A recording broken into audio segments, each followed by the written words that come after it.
करीब 13 साल के बाद जाकर बाटला हाउस एनकाउंटर केस में एक फैसला आया है।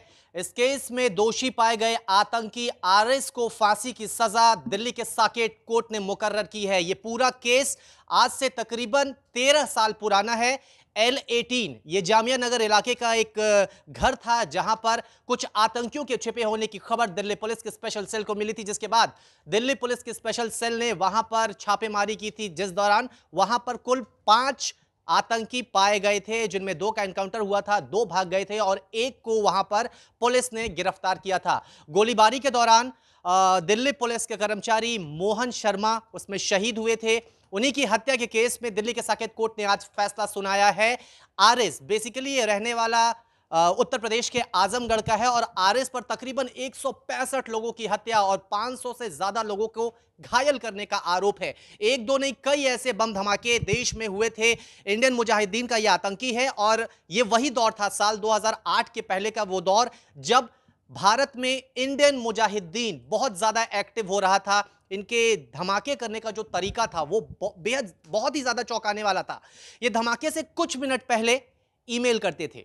ये ईमेल देश के बड़े मीडिया संस्थानों के पास जाता था और उसमें साफ तौर पे एक तरह से चुनौती, एक तरह से खुला चैलेंज था कि अगर रोक सकते हो तो रोक लो। दिल्ली में भी कुछ ऐसा ही हुआ था। उत्तर प्रदेश में भी सिलसिलेवार बम धमाके साल 2008 में हुए थे, जिसमें वाराणसी, इसके अलावा फैजाबाद और लखनऊ, ये 3 कोर्ट थे जहां पर सिलसिलेवार तरीके से धमाके हुए थे। ये वक्त था तकरीबन दोपहर के 1:30 से 2 बजे के बीच।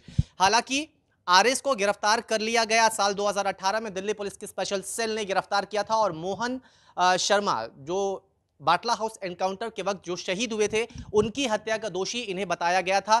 लंबी सुनवाई हुई। सुनवाई के बाद कोर्ट ने आज फैसला भी सुरक्षित रखा था। शाम 4 बजे फैसला सुनाया जाना था और उसके बाद दिल्ली साकेत कोर्ट के की ओर से जो फैसला सुनाया गया है उसमें आरएस को फांसी की सजा मुकर्रर की गई है।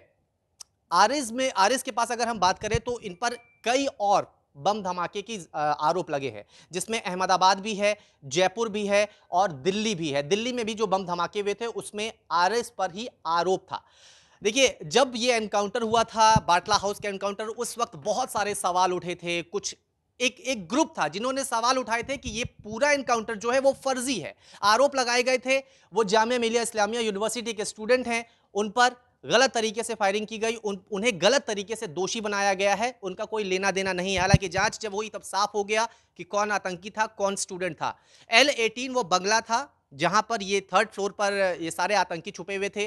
ताबड़तोड़ गोलियां चल रही थी और दिल्ली पुलिस के सामने उस समय एक बहुत बड़ा चैलेंज था कि उस बिल्डिंग में जो दूसरे लोग रह रहे हैं उन्हें सुरक्षित निकालना है। उसी दौरान ये आतंकी भागा था। हालांकि दिल्ली पुलिस की स्पेशल टीम ने कड़ी मशक्कत के बाद इसे साल 2018 में गिरफ्तार कर लिया और आज फैसला आया है। एक तरह से कह सकते हैं कि दिल्ली पुलिस के जो कर्मचारी हैं मोहन शर्मा, उन्हें आज इंसाफ मिला है। आरएस और जुनैद को फांसी की सजा दिल्ली के साकेत कोर्ट की ओर से मुकर्रर की गई है।